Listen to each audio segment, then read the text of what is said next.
Hello, everybody. Good evening, guys. And welcome to episode 15. Is it 15? I think, yeah. 15, yeah, 15, because 16, Steve 16. was 14 14? and Nico Yeah. was 13. Yeah, so, yeah. Yeah, episode 15 of Episode 15. David Sal's podcast. And we got Miles on tonight. Miles is going to talk about his mysterious RX-7. Amongst other cars that he's had. Amongst other cars he's had, yeah. Let's start with that. What was your first car, mate? Let's go into it. Yeah.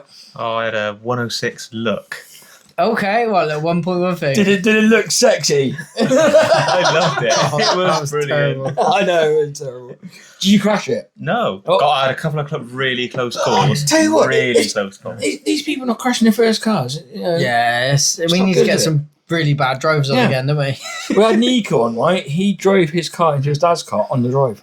On his first day of passing On the the test. first day of passing his Oh, test. God. Yeah. Yeah. Yeah, so it's, yeah. But you haven't crashed your first car. That's disappointing. Yeah. So, did you do anything to it, or it was just? No, I wasn't really, I went for a stage where I wasn't really into cars for a little bit. Right. Like a year or so. Was that your homosexual stage? Pretty much, yeah. Still is, isn't he? I was literally just on my push bike all the time, so Yeah. I wasn't really interested in the car. I just wanted the car to lob the bike in. Back. Yeah. It was painful to get anywhere. So, yeah, I went for that for a little bit. I still like driving it, though, like a bit of a loon. Yeah. I had one point where I was coming back from Stroud, and there's that fork in the road where you come back on yourself to go towards Gloucester, Yeah. Oh yeah. and it was wet and leafy, and been watching Fast and Furious too many times. I eyed that corner up and I thought, yeah, I can definitely handbrake turn that. Yeah. So I'm going up to it and getting up to it and getting up to it, and I ripped the handbrake up, full lock, didn't turn at all, just carried on going straight. Foot to the floor on the brakes, shitting myself, thinking, oh my God, I'm going to crash. Must have been one tiny little dry patch which bucked the car and slowed it down just enough. Hit the little sign that's on the edge of the road to tell you where you're going, and it was one of them like rubbery type ones. I could felt it go. I was like, oh my God, I couldn't believe it. So you said you're into mountain biking. So you're obviously into mountain biking from a young age. I mean, I was when I was younger. Do you find it reflects in the way you drive your cars? That because you get that sort of fearlessness from mountain biking that I always found sort of transferred over to my driving, where I Yeah. felt as though, yeah, I could do that. I can do that. Yeah. Do you find that as well? Yeah, definitely. The more and more you do it as well, Yeah. the more you think, I know how this goes now. I Yeah. know how this works. Yeah, I can definitely do that. I can definitely do that. Mine wasn't push bikes, as you can tell. Mine was motorbikes. Yeah. Yeah, motorbikes. Get on a motorbike, you think you can do in Yeah. the car. And it's like, no, it's not going to work. No. No, I've had a couple close calls. I remember back. I mean, I was more sort of BMX. I did mountain bike. I was more into BMXing. I did BMXing as well. Yeah, I think my biggest flop was when you're with your mates and your mates egg you on to do stupid shit, and I thought I could do a front flip off my dad's shed, and all I did was just face palm and fall. Literally, I just fell off the shed with a bike. You can imagine if you want one of those cartoon things, isn't it? Yeah. And it was like, You yeah, put yourself it's on the like- floor. I'd pay to see that. Yeah. There's some points where I wonder how I'm still here and still in one piece from like doing stupid jumps. Like, I'm not out with motorbikes. My mates egged me on to do a figure of 8 skid on a motorbike once on the Vespa. So yeah, I fucking tried to do it, didn't I? Didn't come out. what, the bike went one way, you went the other. Basically, yeah. It was a Stratford Leisure Centre car park as well. Oh, Stratty. God. Stratty So park. it goes down a slope like that, doesn't it? Yeah. And then one night, it was the fair. I was on my Vespa, little 125 Vespa. And mates like, got on, pop a wheelie. So I popped a wheelie for the whole straight. Right, the whole straight. Gets back, 2 coppers are stood there. Oh. Right? And one of them's going, fair play.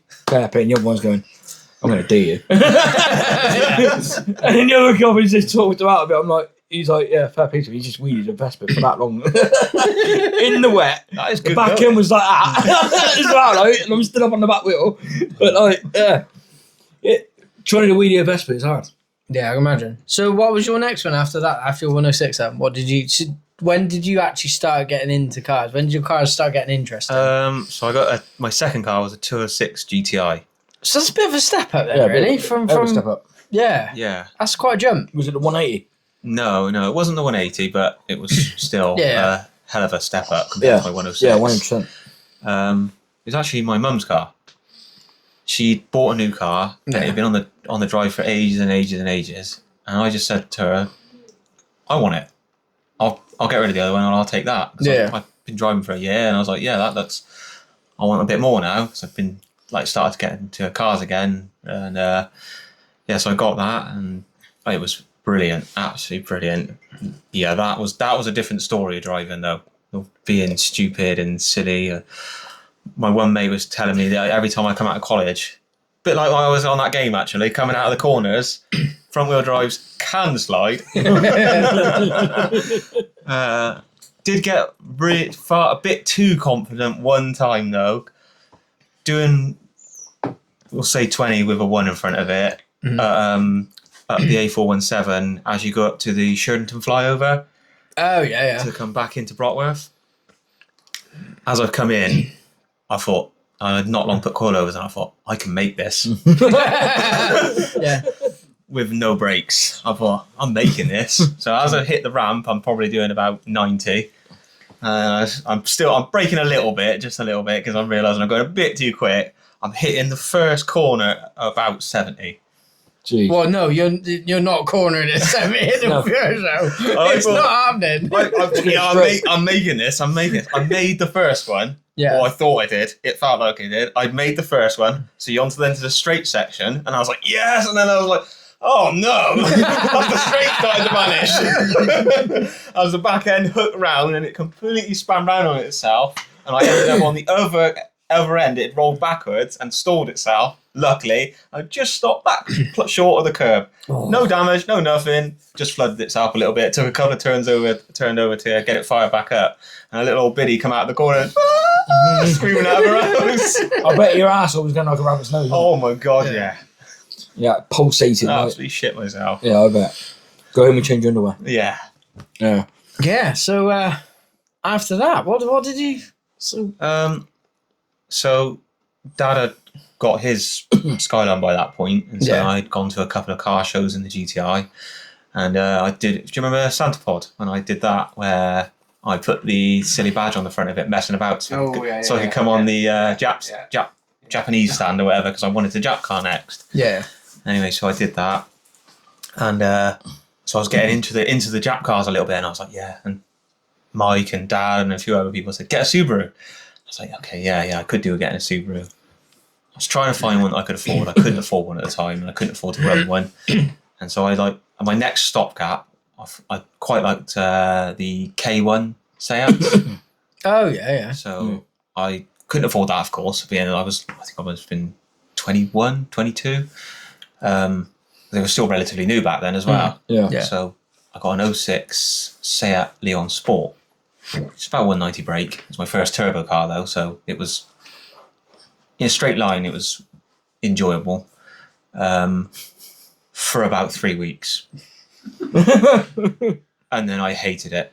Really? For the entire time I owned it, and I absolutely hated it. And it's the only car I ever got on finance, and so I was stuck. So you stuck with it. Yeah. There's always sod's law, isn't it? Yeah. Yeah. You can't afford to buy a car. You get a car on finance, and you end up not liking it.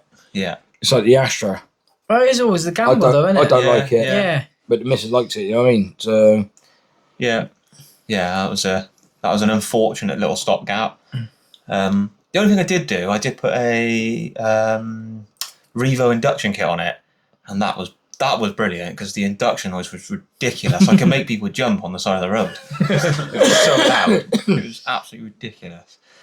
But yeah, and so me and the wife, Leah, we moved in at that point as well. So literally, it was the only thing I could afford to do at that time as well. Put an induction kit on it, so I was so happy and so pleased to do that. To be fair, and then like I say, as the time went on, I just fell out of love with it. It was not the sort of car. It was not what I wanted, and not what I was thinking I wanted. So yeah, then the next car was where it started. I think where it really started to take hold. So it was actually Mike that came with me to see a couple of cars, and we went up to this place in Evesham to test drive a Subaru. And he'll remember because the guy was trying to rip the bolsters off as he went up the bypasses near around Evesham. Not Mike, the seller. Yeah. Because I said I wanted to open it up and make sure the turbo's not smoking, and we had that thing well over a ton, and this guy's like holding on to the bolster and shitting himself. I don't know if Mike can remember that, but that was a grey Hawkeye. Oh, I do. Yeah. It wouldn't. No, you looked at a Silverstone edition as well. Yeah. Maybe not, like a bluish. Yeah. I can't remember that. Yeah, and so it was a local one for me to drive to check out what I wanted, and literally I was like, yeah, this is what I want. And anyway, we then again, Mike and my dad, we then went to London, and I bought my blue Hawkeye, which I don't know if there's a picture of. Yeah, there is. Yeah, somewhere there's a picture on there somewhere. That's that car on there, and I absolutely loved that car. That was it's probably one of the best cars I've ever owned. I absolutely loved it. Mind you, I did chase a knock on it for about a year and a half of the ownership, because it just kept knocking and knocking and knocking. I polybushed it, all new wishbones, new pads, new brakes, thinking it could be that.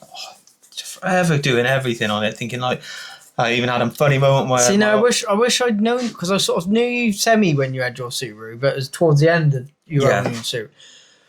It'd be diff bushes. It would be. It'd be diff bushes. There's always a common thing on the Scooby. After a while, they just get tired of mourning, and they give you like a weird knock when you boot it. So it actually wasn't on this one. No? The previous guy liked cars as well, so Yeah. he put BC coilovers on it, and they were from when they first started. So when I rung them up, my old part numbers, it took them ages to find it all. In the end, they were able to cross-reference it, and they would send me a new cartridge. So you take it all apart, put the new cartridge in, gone. Oh, sweet. What the problem is it didn't start when I was driving to begin with driving, because it was cold. Once the shock warmed up, it was split inside, and the oil and the air would, join back together, and so it wouldn't be working properly how it's supposed to. So it would start knocking.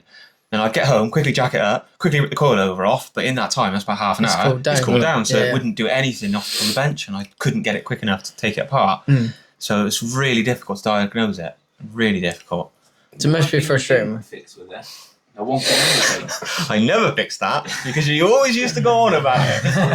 Because that used to drive you mad. So annoying. We've got a really good picture, actually. I don't know where it is, but we've got your white S50, Dad's Skyline, and my Scooby in a row. And I think Mike actually photoshopped my plate off of the car. Because I wouldn't put it straight.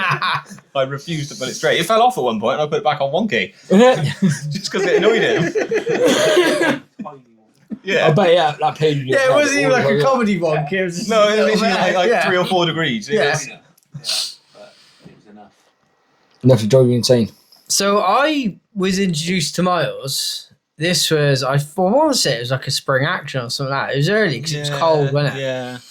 And I hadn't long had my Subaru because I think Bella was a baby. Yeah, wasn't she was. She'd have been sub 2, maybe even She sub 1. wasn't even that, mate. I don't even think she'd got 1 by that stage. And it was with Gloucester JDM. Back when Gloucester JDM was a big group. It was a big popular group back then. There was a lot of people involved.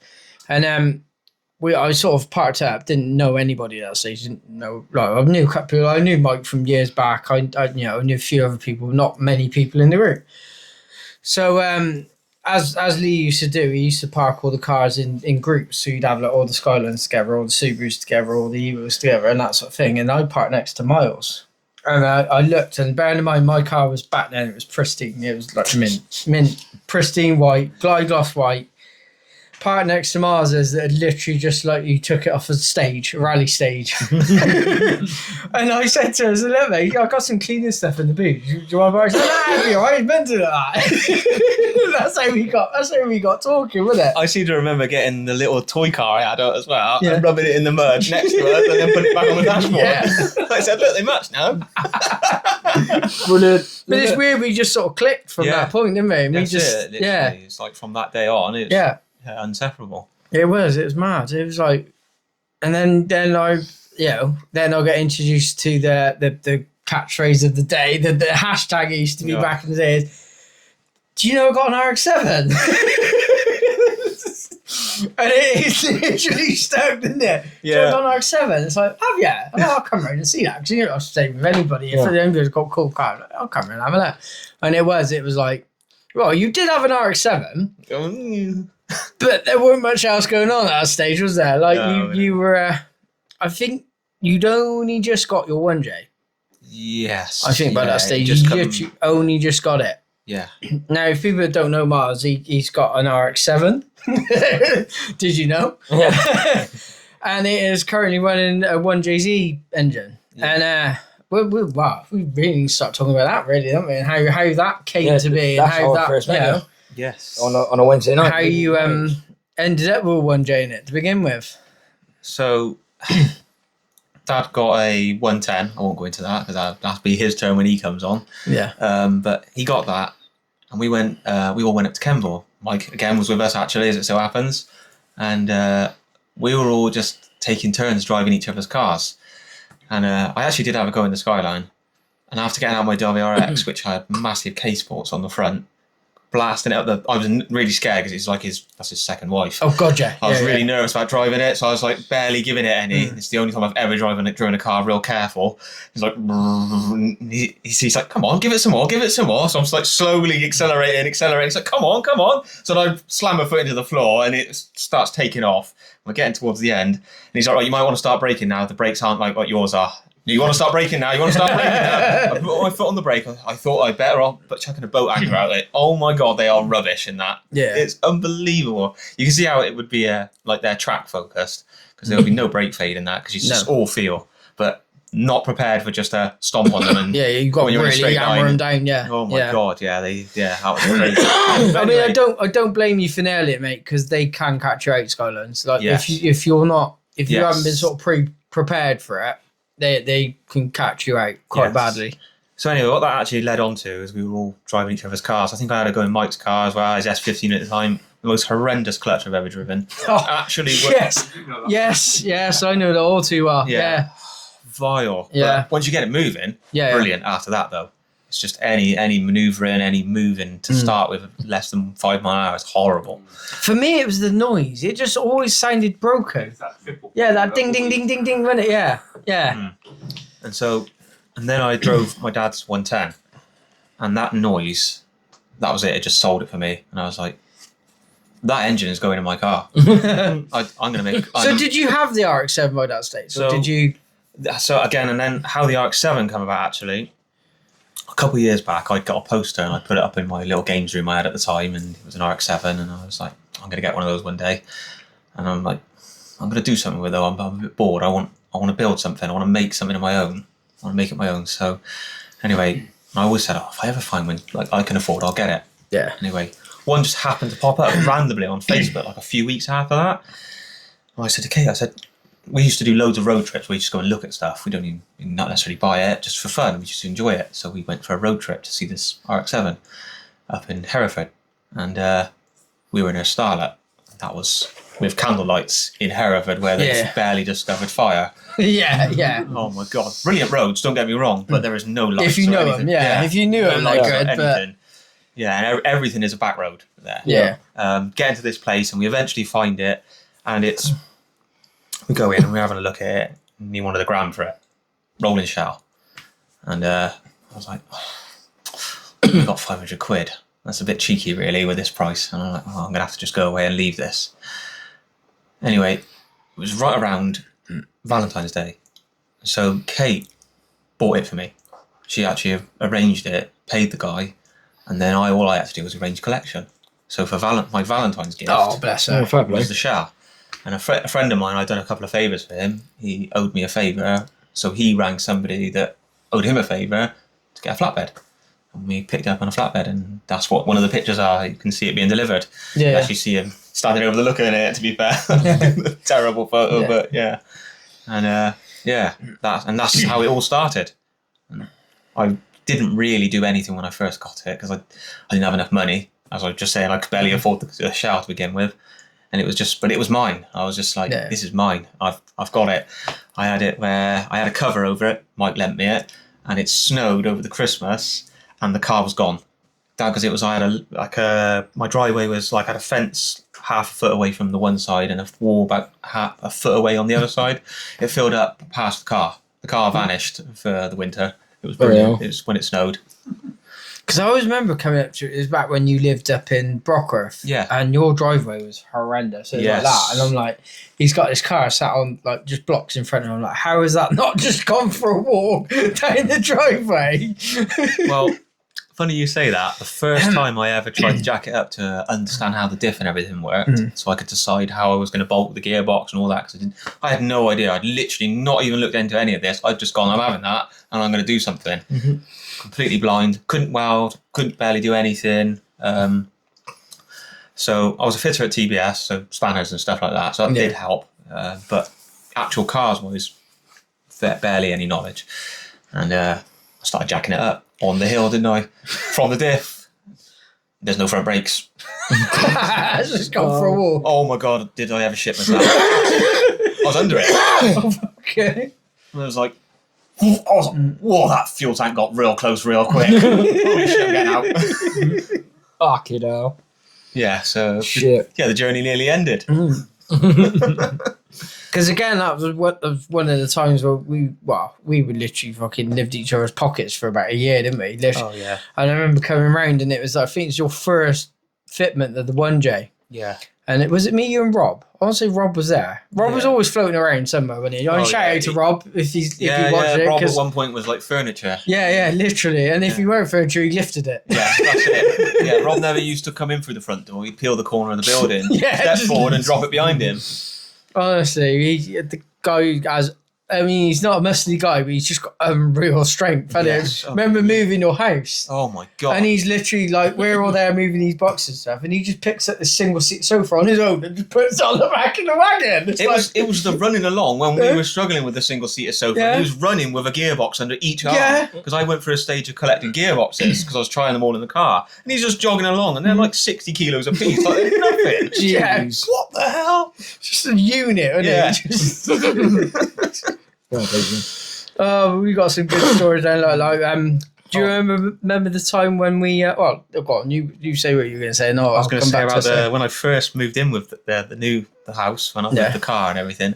If you remember, I forgot to connect the steering up. Oh, we had to bump me, you, and I forgot my jack at the house, so it was me, you, Rob, Kate, and there was what's his name? Your best man. Scott was there as well, yeah. All of us trying to bounce his car around. And we're literally, bouncing. Like, first day of you moving into your house, and we're... All these neighbours have been like, oh my God. What that meme where it says, like, if there's a driveway in your neighbourhood and it's a shithole, everyone has one. And if you haven't got one of those, it's yours. Yeah. It literally that. What they must have thought that day, first day of moving in, we're there shunting a car down the road. But I remember a time when we always used to sort of help people out. That's just what we did. The Jap scene, you tend to find that people help each other out as much as they can. And it was, I want to say, it was like a couple of days before Coombe. And Rob rocked up and he's like, I've got all these bits I need fitting. Can you fit them for me? Yeah, sure, no problem. Yeah, we'll all come round. We'll do it around Mars's house. She's got a bit more room. And... he was just an absolute clown when he just from the minute we got there. He had these cool the big brake kit to fit, but somehow between going from Mars's garage to the front of your house, he'd lost all the bolts. How the fuck did he do that? Somehow he's just got his toenail on the end of them and orbited them. Yeah. I don't know. They just vanished. Yeah. And we could not find them. And luckily I had that box of bits to find a spare set of bolts. So I don't even know what they were off. They were just a random set and they were perfect. And then there was something like, I was doing something to the back wheel, wasn't I? And it was getting towards the end of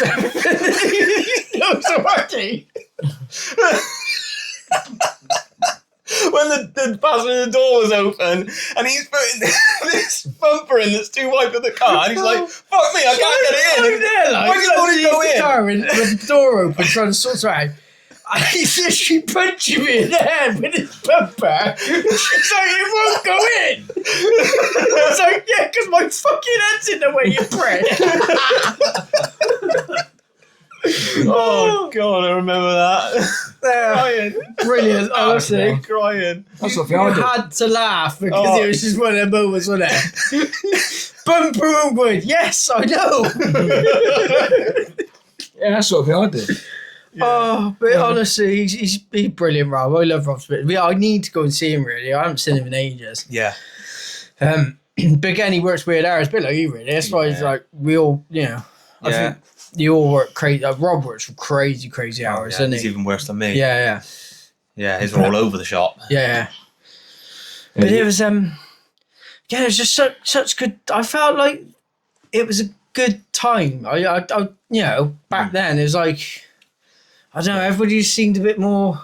I mean, I know Jap cars have dropped off the scene a bit, and they ain't as cool as they used to be. But there used to be a lot of them around Gloucester that era. There used to be a lot of Jap cars back then. Yeah. And everybody seemed good and friendly and happy. Like I've still got mates back from then. You talk about like Bam. You got Rich Covert. I still speak to Rich on a regular basis. Lee, I sort of speak to Lee whenever I can. Yeah. I don't know if you remember Chris. I still keep in touch with him. Yes, The one that yeah. can speak Japanese. Yeah, Yeah, I think he's with the actually MX-5. Yeah, I think he's actually over there now. Permanently. Is he? Yeah. But that's what I was speaking to You want him. to go to Japan? Really good Japan.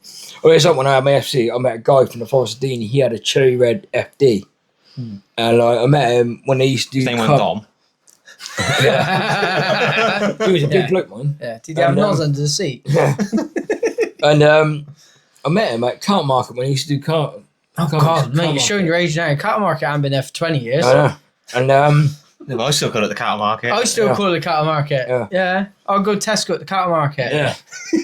And and then I took it to Western Wheels and he was there. And he was chatting on a microphone for some reason, I don't know why. He's like, oh, another RX-7 owner. And I ain't seen him for like 3 or 4 months before that over. Like, you know what I mean? And and every now and again I still speak to him, like, And like, I wish I still had my FC. He's still got his FD, but he wouldn't bring it out. Yeah. No. But I wish I still had my FC. Well, another one I got, which has put me off ceramic coat for life, is the time when I think you were on the cusp of selling your Hawkeye, and you wanted the Arctic set. Yes. Oh my God! And it Robert ceramic coated it. I don't know what he'd used, but We used to have that deal, like sort of like a trade, me and Rob, because he wasn't particularly gifted in terms of tools back then. Anyway, But he could clean cars. But he was amazing at cleaning cars. So we always would do a trade. He would clean my cars, and I'd fix his. Yeah, and we did that for years. But I don't know what he'd used. But literally, we had to strip your arch back to bare metal to get this ceramic coating out the paint, because wherever we tried painting it, it just didn't take. It was like a sheet; it just kept falling off like comedy. Yeah, literally. We leave it, and it just looked would like not it was take. going off because it was absolutely boiling day. Yeah. I remember. And we'd like step away, and we were watching it, and it'd go. Like a curly whirly. It was pissing me off because I ain't big at it. I can paint. And it was like, why is this not fucking working? Yeah. We etch primed it and all sorts, didn't we? Yeah. And nothing would take to it. And in the end, we literally had to take it back to bare metal to get this ceramic out the paint. Yeah. So we could actually paint it. The joke is, it was only a little blemish as well. It was, yeah. It made like a piece like that big work. Yeah. For like a blemish like that. Yeah. It was Just to get the paint to take. Yeah. He's like, a wheel cleaner, I give Mike to the paint off as well. Yeah, that was bad, wasn't it? So he gave him some wheel cleaning for it. So brilliant stuff, gets everything off. Yeah, including the fucking paint. Yeah, I took his paint off. Seriously. It's when I used to work at my Motorparts Direct. But he'd Paramax stuff. So what I'd found out afterwards, it was 2K rattle cam Yeah. lacquer, and it's like, yeah, mate, that stuff don't last long. It's for touching up and selling the car. That's all. It's not long term paint solution. 2K lacquer in a can, and that's what it was. It literally just stripped it out, ate it clean like. Yeah, I can believe it. Yeah. I felt guilty after that. Yeah. So let's talk about the many evolutions of the RX-7. And Michael, back me up. There's been many times where I think he's finished, and no, he hasn't. It'll never be finished. It'll never be Even when finished. it is finished, It won't be finished. Yeah. I find something else to do on it. Yeah. I do like tinkering. I can't help it. It's got worse and worse as the years have gone on. I mean, I've got a just a bit of a tangent, but I got a new mountain bike recently, and one of my friends that none of you know, so it's completely, it's only me that can be the common denominator. And he was like, for fuck's sake, you've had that bike one day. I can't believe you've taken the motor apart and the whole bike apart because it's an electric bike. He's just like, just leave it alone. I just can't help myself. I want to know how it works. I mean, it's fine taking it apart. Just put it back together. Put it back together, though, yeah. So... And you're saying... I imagine, like, you know, what's his name off Toy Story? The fucking kid that has all the weird fucking combinations. Oh, of toys. Sid. Sid! Yeah, he's Sid, isn't he? He's like the auto equivalent of Sid. So, how it sort of like went through was I had that shell that Kate got me, and unfortunately it had quite a lot of rust, and it was going to take me a long time to sort. Yeah, you think you've got rust? Honestly, It must be a Mazda thing. well, it's actually really rare. Yeah, so my FC fucking right and all. on an FD, it's actually really rare because they're a Galf shell. So Just got really unlucky then. yeah, I got really lucky. It was used as a drift car before me, so So it'd been it was battered. It's been abused. That's all. Yeah, the outside was reasonably clean. It was just rattle can black. And so anyway, I used that car to mock everything up. So I started to make the subframe, make the engine fit, and things like that. Make the radiator, and I always said when I got a little bit more money, I'll buy another shell that's cleaner if it came up. Yeah. And anyway, of course, the phones must be listening, because a couple of weeks later, one got advertised from Hemel Hempstead. Oh, so really not that far then? Yeah. No. So we went to see that. We went with Rob actually, and see this RX-7, and it was, I was like, I want some of that. It was a ex Dragon Performance drag racing car. So Okay. yeah, it had lots of funky stuff done to it, which it was like a shiny toy. I was really, in hindsight, shouldn't have bought it because it made a lot more work later on, but at the time it didn't. So Right. I took it off his hands and got that, and literally just swapped the subframes over, and everything worked perfect because of course they're the same car. Yeah. And then I sold that of a shell on to somebody else that wanted to do sort of like a bit more of a track only car, so they weren't bothered about the rust and everything because they were just going to cut it out. Yeah. I then, some of the things I had to do to get it running. So the previous owner had stripped all the wiring out, all God, of the I OEM. remember that, yeah. and there was Yeah. no OEM wiring.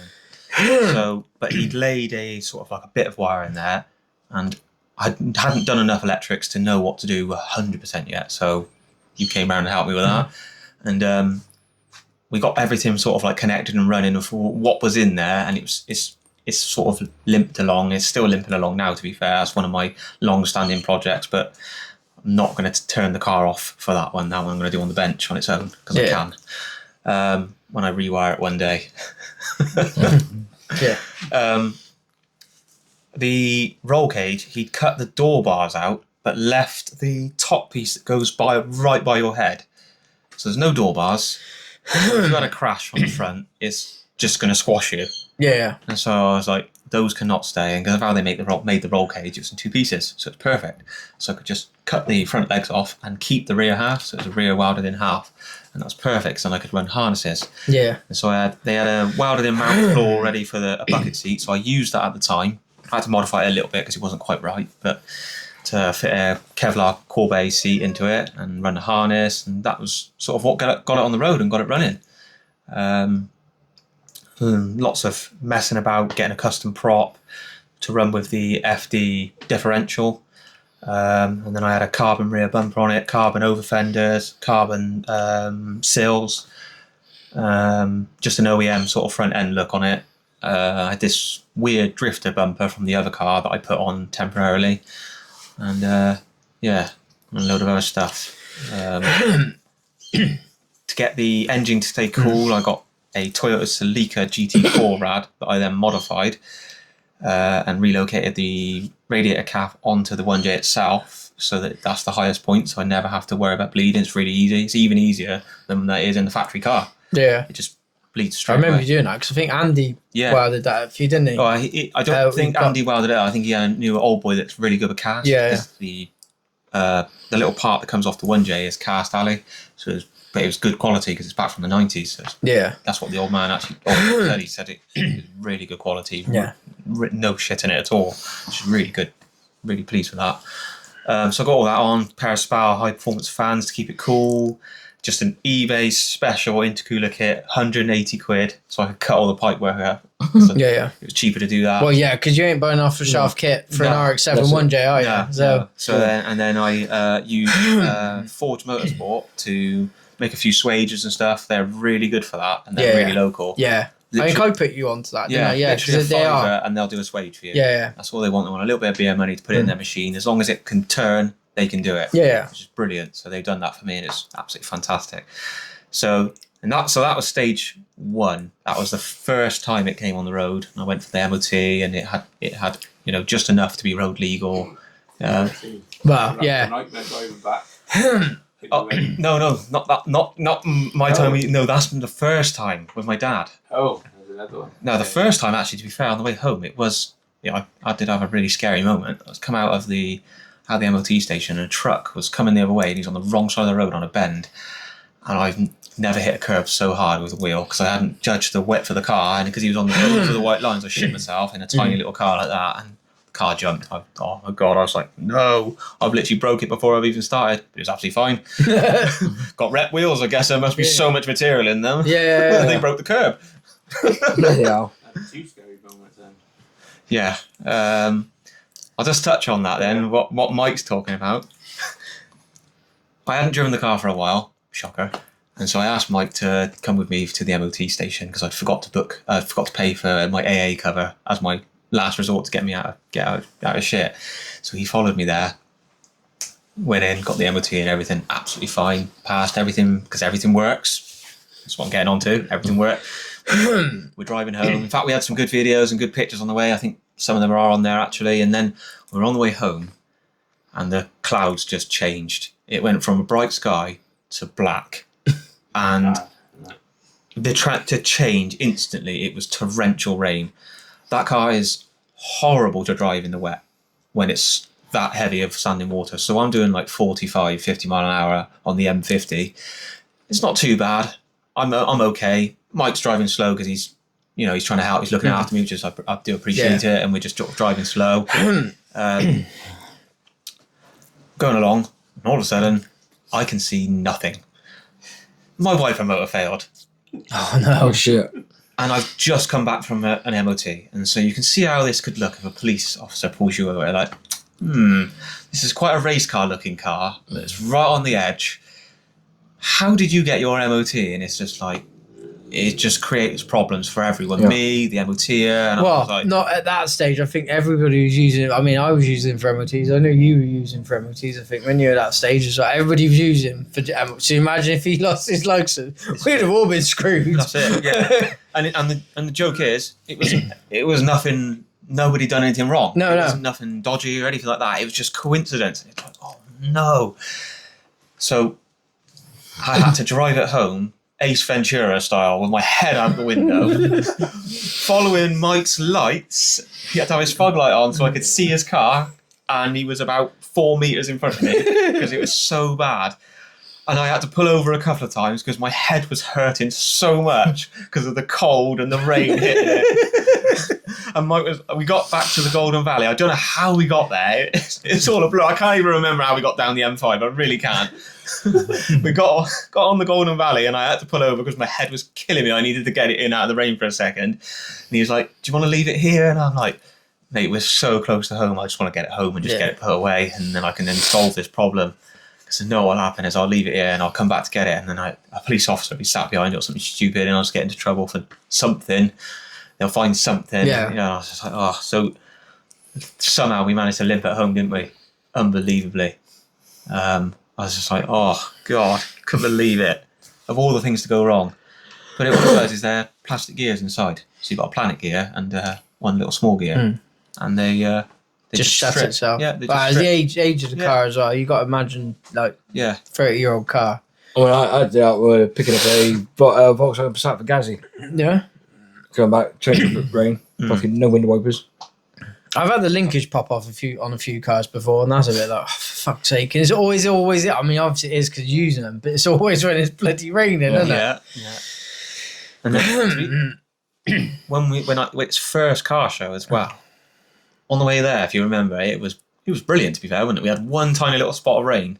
What show was that? Japfest. Ah, yeah. 2024, and it was really good. We really enjoyed it, but we got really lucky with the rain. The only tiny bit of rain we had was when we were watching the drifters, so we were in the grandstand, so we were undercover, but the rest of the day it didn't rain at all. It was brilliant, and it was a great day. We all come back to the cars, and we were like, all jumped in, and we were like, right then, we're going to go. We were leaving, and about halfway home, torrential rain. And I mean torrential rain. And it was cold as well. That was the problem. It was cold that day. I've got no heating. So though my wipers were working now, because I'd fixed that problem, there was no heating anymore. That had broken. Oh, shit. So my wife, Kate, was there with a microfiber, cleaning the windscreen every couple of minutes so that we could see the limp home. And they hadn't realised we had a problem. So they carried on. We all like lost each other. Yeah. It was that bad, wasn't Yeah, it? because you couldn't see each other, so they didn't realise I dropped off. Yeah. We were doing like 65 most of the way, nice and comfortable cruise. And then as soon as that rain came down, it just... Luckily, I put some PS4s on the front, and that the front end was a lot more grounded. But the back end, even at 65 mile an hour, is just like that. All the roads following the cambers, skating everywhere. Because I had some VA 70As on the back still, and it was vile. So I had to slow right down. I was doing like 40, 45. Trucks coming past me, and I'm like, Jesus Christ. I'm like looking at their wheel bolts because you're that low. It's really scary. And we're like, oh my God. We got to try and limp home here with no heating. But we got that kit from Japfest, didn't we? That little cleaning kit they all give us all for our ticket. It was a little bonus. Had loads of microfibers in it. Brilliant. So it's just like sod's law. We had something to actually clean the windscreen with because shocker, I don't carry any cleaning stuff. Yeah, well, yeah, we know this all too well. And so going backwards a bit, after the carbon fibre business and everything, there was a bit on the car that I'd never liked.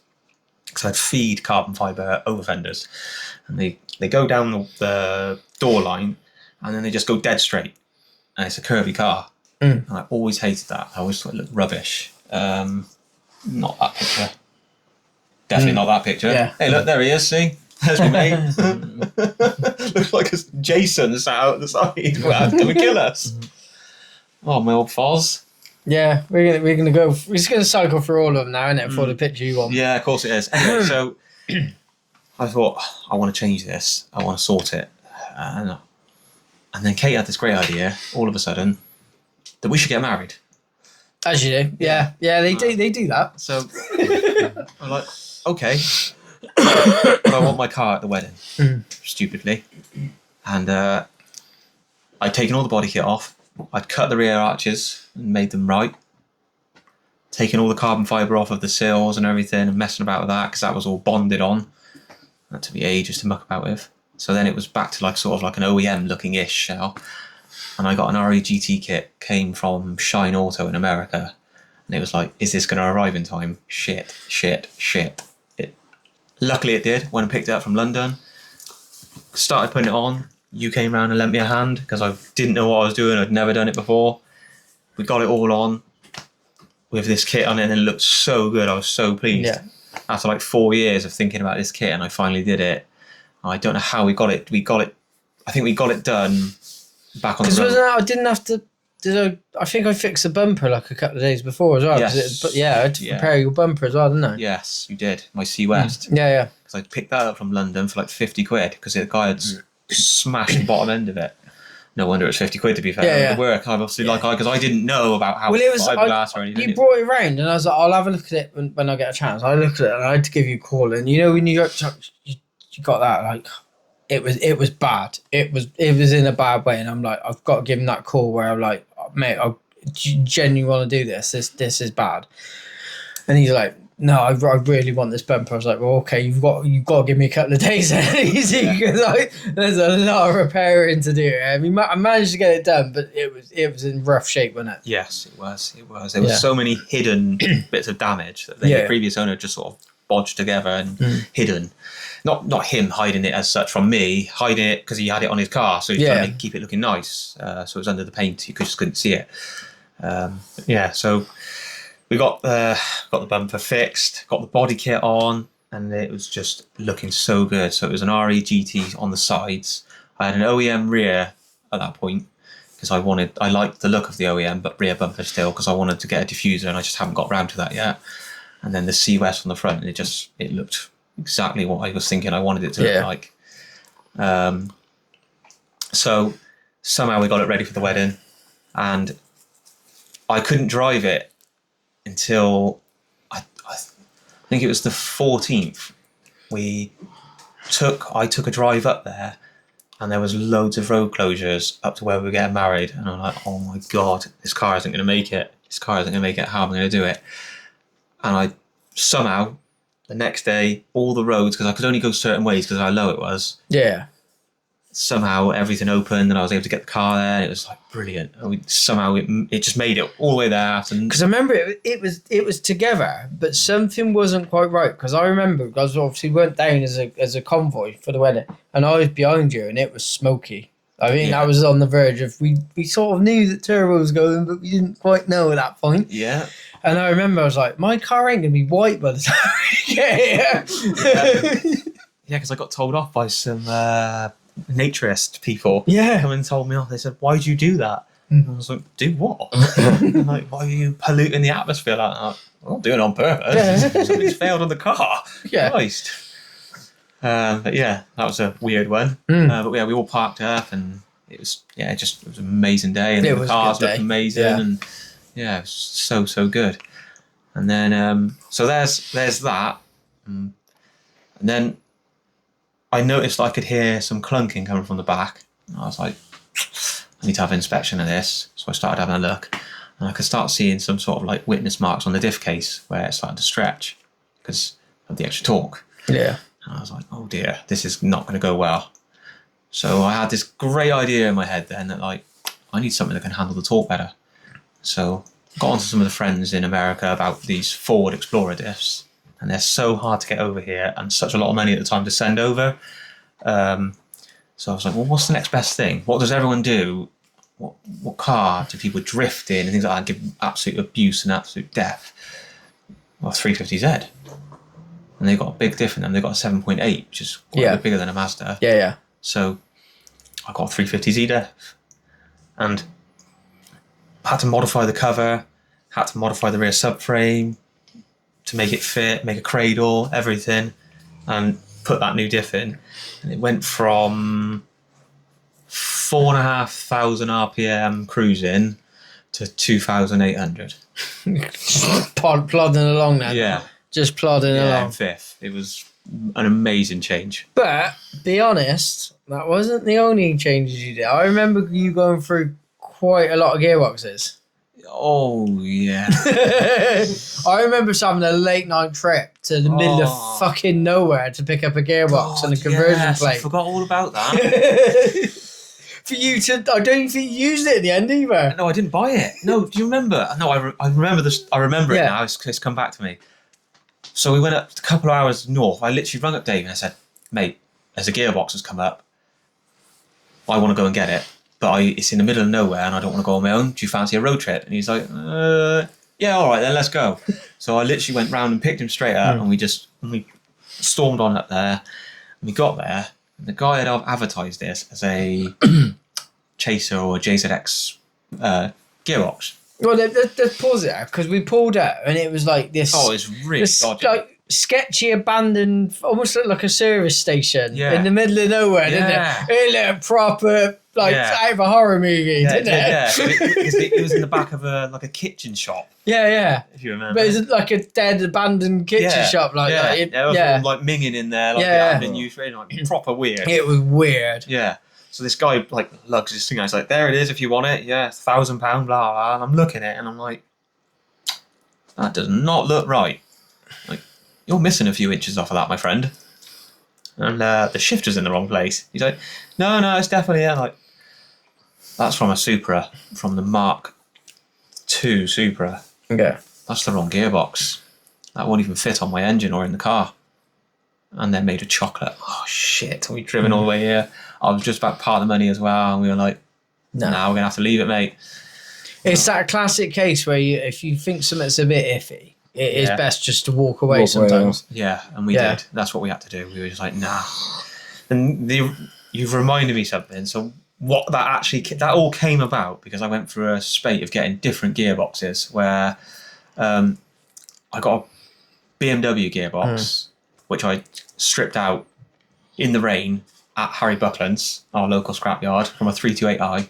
So it's a 5-speed. It's supposed to be a really good box. All that messing about to get that out. And got it home and everything. And then ordered an adapter kit for it from this company called... I won't name them, actually. That's probably not ideal. No. That's what I'm about to say. I remember, yeah. Yeah, I was not there. Got this adapter kit coming from a company abroad. And anyway, I bolted it onto the engine. It bolted onto the engine okay. Had to take all the water pipe off for the turbo and everything. And that was not listed in the description, that you couldn't do that you couldn't run a factory turbo or anything. So, okay, fair enough. It was listed as being able to go into the factory car, which would have to have that on. So, okay, I was like, right, take that off, put it on. And I was like, yeah, okay, it looks good, to be fair. It did, and it was solid. Got the gearbox up to it. And I was like, okay, dowels, it's on. Okay, the dowels are lined up, that's okay. There's only 2 bolt holes that line up. Shit, where are the other ones then? So then I was marking them to try and find where they were. And the next closest one was 50 mil away. And I was like, what? So I messaged the company and I said, look, the coolant pipe that wraps around the back doesn't fit. What am I supposed to do with this? And these holes, and I sent them a diagram, drew them one, said, this is the closest hole. And they said to me, yeah, you grind the back of the adapter plate 45 to allow for the coolant pipe. And you elongate the holes. No. Like, what? For an item that turns? It has a turning motion go over it. Are you taking the piss? I couldn't believe it. I said, is there going to still be a warranty with this? Oh no, as soon as you do that, it's got no warranty because you've modified it. I'm like, fuck this. I'm sending it back. You've sent me the wrong thing. This is a complete piece of shit. So I sent it back. But in that short period of time, I probably got a gearbox from every single BMW. Thinking it was the gearbox I'd got. So I got an N and an M, 330D from the Forest, and to get them all to try and... Because I remember you going through the process, and I think even down the line I said, mate, why didn't you just get a 1J box? Yes. Like... It was you, my dad, and Mike said it as well. Well, we're just going for the R154. Yeah. And I was like, yeah, you're probably right, okay. And so that's why we ended up going and seeing that one. Anyway, what actually happened in the end is as a guy up north, right up north in Scotland, he happened for sale on the forums, and I messaged him and said, look, I'll take it. He wanted £2,000 and it had been rebuilt. So it was, for that money, that was it's a brand new box. Yeah, it was good money for that. So and he said, where are you? I said, I'm Gloucester. He said, I'm going to Prescott this weekend. Oh, sound. I'll deliver it. He said, what it was is he'd had his car painted. He'd had a Supra. He'd had it painted and he couldn't afford to pay the paint bill to get the car out. So he had to take some parts off the car that wouldn't matter for a period of time. So he was like, well, the box was off being rebuilt. So what I'll do is I'll sell that and I can pay the paint bill then. So that's what he did. Yeah. Sold the box to me. Poor bloke. He'd lost his job as well. So it's like he's really down on his luck. So that's why he had to sell stuff. And sort of like I helped him get his car back in a way, I guess, which is quite nice to think like that. And he delivered it. And oh, God, if people would go as a car crash of a person, he's like, I'll carry it for you. I was like, you sure, mate? And he's like, yeah. So he carries it from my front of my house to the back of the garage. It's a 60+ kilo box all the way there. He's a strong lad, don't get me wrong, but that wasn't the problem. The problem was he had his phone in his pocket and it bent it in half. Poor bloke, honestly, he just had such bad luck. Yeah. You believe it. So he's just spent a quarter of that money, get himself another phone. Yeah. I couldn't believe it. Well, I don't. It's just some years ago now. I've had it a while now, so they weren't so expensive back then. But yeah. And anyway, so yeah, and that was that. Bolted that box up, perfect, straight away, and that was it. Then that was sold that straight away. So then I put it in. When I then got that new shell, I put that in, swapped it all in. And I then jumped in the car, looked down at the shifter hole, and I was like, that's not where I want that. Shit. I want that to go back 40 mil. So then I cut the whole subframe up again. I remember this because it was like, oh, you come around, it's like, oh yeah, is it all running? It's like, no. He's like, I've took the engine back out. It's like, what? He's like, yeah, I'm redoing the subframe. Why? It was out. It was driving. What are you doing? Because the shifter was hitting the whatever you call it, the what would be like the aircon panel and all that stuff on it. It was hitting that. I didn't like it, so it had to come back. Because I didn't want to modify the gearbox because it has a remote shifter, so they're quite complicated to modify and get right. So I wanted to leave it alone. So moving it back solved that problem, and it was in the same position it still is. It's been brilliant. But is it though? Is it? Should we talk about the latest thing? So then, Oh yeah. for the last year and a half, 2 years, I've been talking to this lad up north. He's doing some absolute wild build to his RX-7. He's got more money than I could ever dream of, it seems. So he keeps buying all these carbon fibre parts, and they're amazing. And he bought this carbon bonnet that I really wanted, and I wanted to see what it looked like. He said, "Yeah, I bought it," and I was really jealous that he'd got it, and like, what envious, and I was, but pleased for him, he's got it. And then they stopped making them, and I was like, "Oh shit, I've missed my chance to get this." Anyway, so out of the blue, he messages me, and he says, "I'm buying a dry carbon bonnet. I'm going to sell this one." And I was like, I'm going to have a look at this. So I gave him a couple of measurements to run off of a chassis leg to measure where the main points are, the 1JR and things like that, for him to find any contact points, my high points. He measured it all for me. It was going to sit 20 mil below. I was like, mint. I'll take it. So I lent my mate's van, blasted up there on an early shift, straight after work, got up there. It was a 4-hour drive there, 3.5-hour drive back. It was tough. Got it home, just plonked it in the garage for the night, took the van back to my mate, had the day off the next day, come back into the garage, took the old bonnet off, put the new one on. It looks amazing. Went to close it. Oh shit, it doesn't close. Something we didn't realise, where he had a massive full roll cage welded up into his car, proper 8-point. His one chassis leg was twisted like that. And so his datum point that I'd given him is, of course, that chassis leg was the one I'd chosen. Was the one. So his measurements were going like that. Yeah, it's a little and my bit lower. measurements were going like that because I was spanning mine across 2 chassis legs and he was going like that with his. So I was like, it doesn't fit. Shit. What am I going to do? So, I mean, I love doing it seems. So I thought, okay, then I'm going to cut the subframe up and lower the engine. And so that's where I'm at the moment. 3 times that. 3 times. 3 times. 3 times. 4 times on the gearbox brace.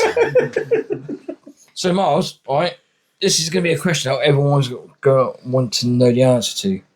When's it coming back on the road? Well, I'm trying to get it painted within the next sort of like. So I popped round and saw Miles on Saturday, and I mean, I was planning on giving him a bit of motivation, but it sort of turned out that way in a way. Because I looked at it, I was like, mate, you're really not that far away. Like, the way you were saying it, and then actually seeing the car in person, I was like, you're 2 good days away from getting this complete.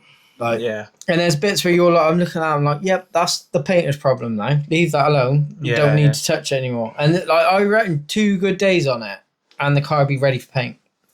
Yeah, the problem is I've been working on it for so long. You get lost in it, don't you? And you just sort of like, oh no, it's not right, not so this, not that. Would it help is that all of us that's in this room now to come and motivate you and getting it ready? I don't think there'll be room in the garage for that. There's so much shit in there. But you could have the garage door open and we could be stood outside. I think he needs people that are handy with a sanding block right now. Yeah, to be fair. Tyler's handy with a sanding block.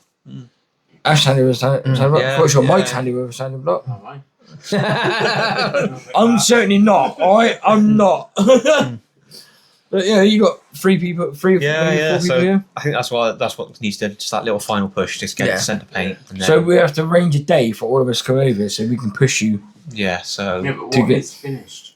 it'll never be finished. I'll admit that now. Yeah. With Miles, it never be finished. It'll will it? never be finished. No project car's ever finished. No. I mean, I mean, like it'd be painted and then Be taken you apart want again. to take the engine back out. Yeah. Probably scratch the paint and it's like, I A little while ago, I actually was looking at another project because I couldn't help myself, and I was talking to Kate about it, and I nearly did it, and nearly bought it, and nearly started it. I've seen an old Cadillac on eBay for $2,000. Where the hell are you putting that?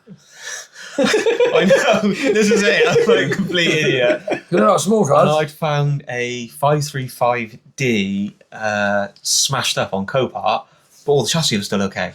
It was just like a massive amount of bodywork was buggered. And I thought, this could work. I did a bit of research online about measurements and stuff, and they were really close. And I thought, obviously the actual outside isn't the same, but the chassis-wise, where the wheels would be and everything, they're really close. I thought, I could definitely cut the body off that one and put the chassis on the other one. Honestly, You should buy an RX-8 show. One of this red one. It's one quite local. I hate to go into dad mode. Finish one bloody thing first, will you? Before you start another one. Oh, God. But as Mike said, it's never going to be finished. Yeah. No project cars. You know what I mean? Well, there's always something you want to change, But- There is always upgrade. But will it? Do they? Hopefully, it'll be on the road this Alright, year. we'll change the story. When will it be roadworthy? Yeah. Oh, it'll never be roadworthy. No, it'll be. I'm aiming for it to be out in the summer. That's Bro. the aim. Obviously, it's in the painter's hands once I get it booked in and everything. And Blackfest.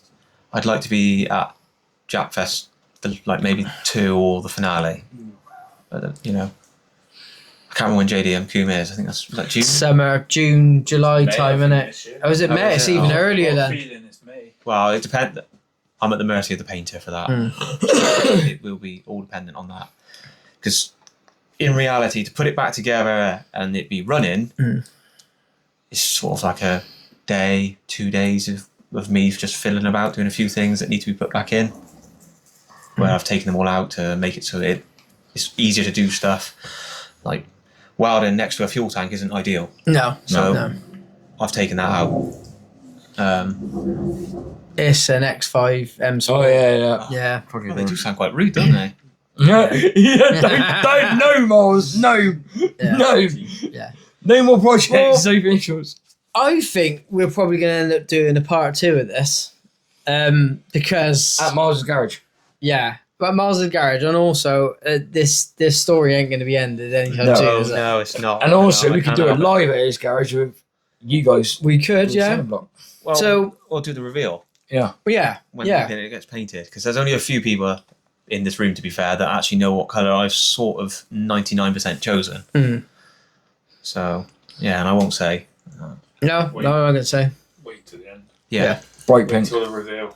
But yeah, I think on that note, I think we should end it there Yeah. yeah, and do a part 2, mate. yeah, Is that so? definitely. And yeah, so well, thank you for coming on, mate. Yeah, thanks for thanks for Explaining having it, me. and, Sorry it's taken so long. yeah, no, it's been a lot of bullying, but eventually we got you yeah, in. yeah. But it's been good, mate. It's been good listening. It's been good. I mean, I've known the story, but for other people to hear the Yeah, story yeah. would, Sorry if would I was be cool. droning on to. No, other no, people they'll on be the used other to it. Don't worry. They listen to us every week. Yeah.